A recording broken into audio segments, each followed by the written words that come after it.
Debbie Allen's life feels like a 40-year tracking shot, camera sprinting from a segregated Houston front porch to a director's chair hitched next to Steven Spielberg's, then back across decades of sound stages she quietly built for everyone else to shine on. The audience rarely sees the dolly tracks. They see Beyoncé headlining the Super Bowl with choreography that preaches power. They see Issa Rae riding awkward black girlhood into premium cable. They stream Bridgerton and assume diverse costuming fell from the sky. But dig under the confetti, and a through line appears in rehearsal schedules, camera blocking, and network memos. Hand annotated by Deborah K. Allen, the pint-sized artist who decided very early that if doors stayed shut, she'd install a revolving one large enough for an entire generation to march through. She entered the world on January 16, 1950 in 3rd Ward, Houston, a neighborhood whose red-lined boundaries were policed by both law and custom. Her mother, Vivian Ayers Allen, was a Pulitzer-nominated poet who believed art could suffocate racism by sheer oxygen of imagination. Her father, orthodontist Andrew Allen,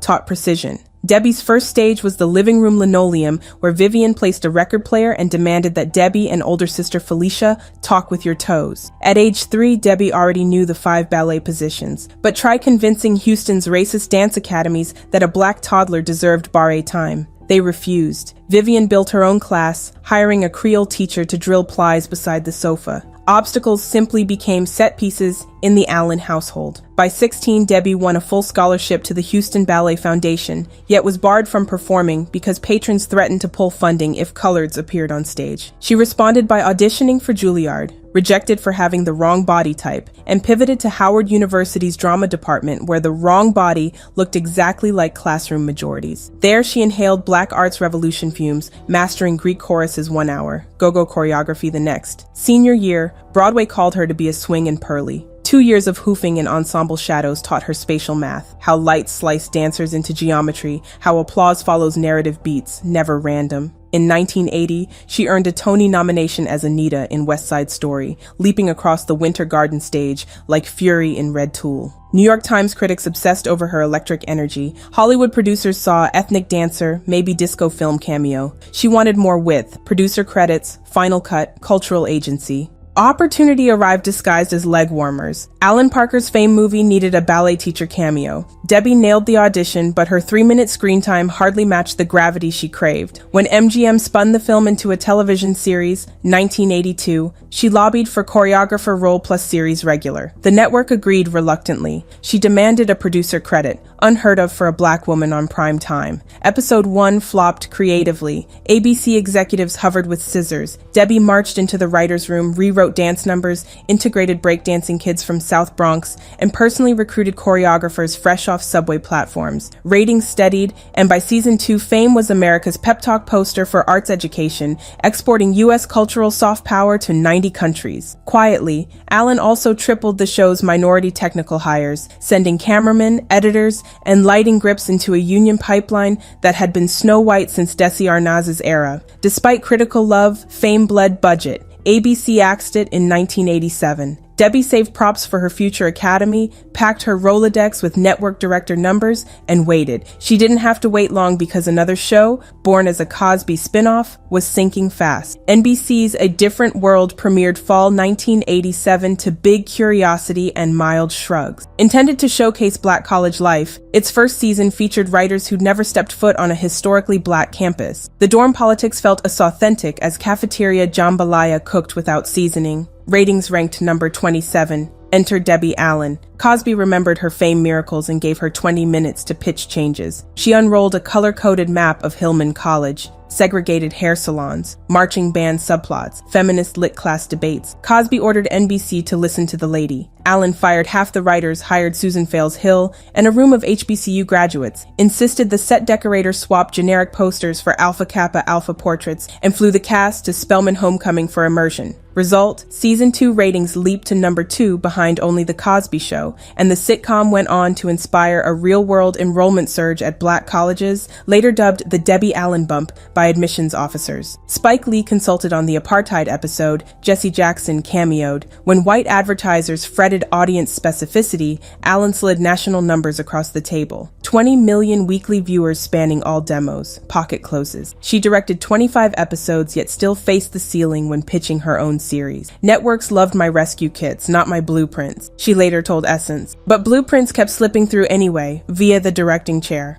From 1990 to 2005, Allen directed over 90 primetime episodes: Fresh Prince of Bel-Air, Will's Father Heartbreak, Family Ties, Quantum Leap, Girlfriends, even the pilot that birthed Kadeem Hardison's Between Brothers. She joined Directors Guild of America's negotiating committee, the first black woman in that room, arguing for inclusive hiring clauses. Studios wrote her off as dance lady turned director, ignoring her meticulous shot lists that balanced comedic timing with cultural signifiers. Note the kente cloth on Aunt Viv's mantle in the Fresh Prince episode Homeboy Sweet Homeboy. That was Allen's prop insert. A blink and you miss it stamp saying Black affluence owns heritage artifacts too. Film remained trickier. She developed Allison Road, a New Orleans dance drama, but financing evaporated after early 1990s black film bubble burst. Still, she choreographed Spielberg's Amistad, 1997, silently schooling Daniel Day-Lewis level actors on capturing rage from the hips downward. Between gigs, she sold paintings, now abstract explosions of gold leaf over indigo,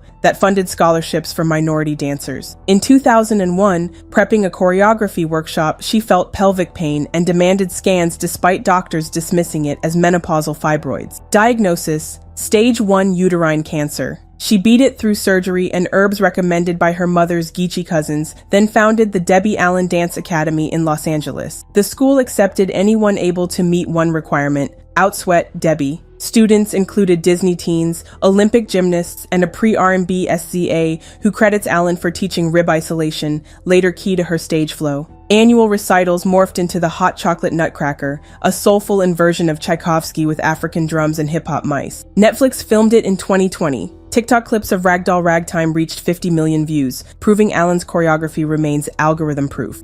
Producer Shonda Rhimes, a self-proclaimed A Different World superfan, invited Allen to direct a 2007 episode of Grey's Anatomy. Debbie turned hospital chaos into a dance of gurneys and emotional beats. Rhimes asked her back annually. By season 12, Allen not only played billionaire urologist Catherine Fox, but also ascended to executive producer, guiding story arcs about transgender surgeries and race-based medical bias, subjects network execs once feared would lecture middle America. Ratings argued otherwise. When Black Lives Matter protests erupted, Allen spearheaded a Surgeon General monologue on systemic racism, shot in one take. Twitter trended hashtag Catherine Fox. During the 2020 lockdown, Allen live-streamed Instagram dance classes, shouting, "Turn your living room into a stage." Viewers from 35 countries followed. At 70, she did not lower leg lifts. When asked her secret, she replied, "Rehearse joy the way you rehearse pain." Allen holds 5 Emmys, a Golden Globe, a Kennedy Center honor, and the 2021 Governor's Award for Career Impact. Yet no major studio has greenlit her biopic. She claims she's too busy writing tomorrow to film yesterday. But the blueprint is visible.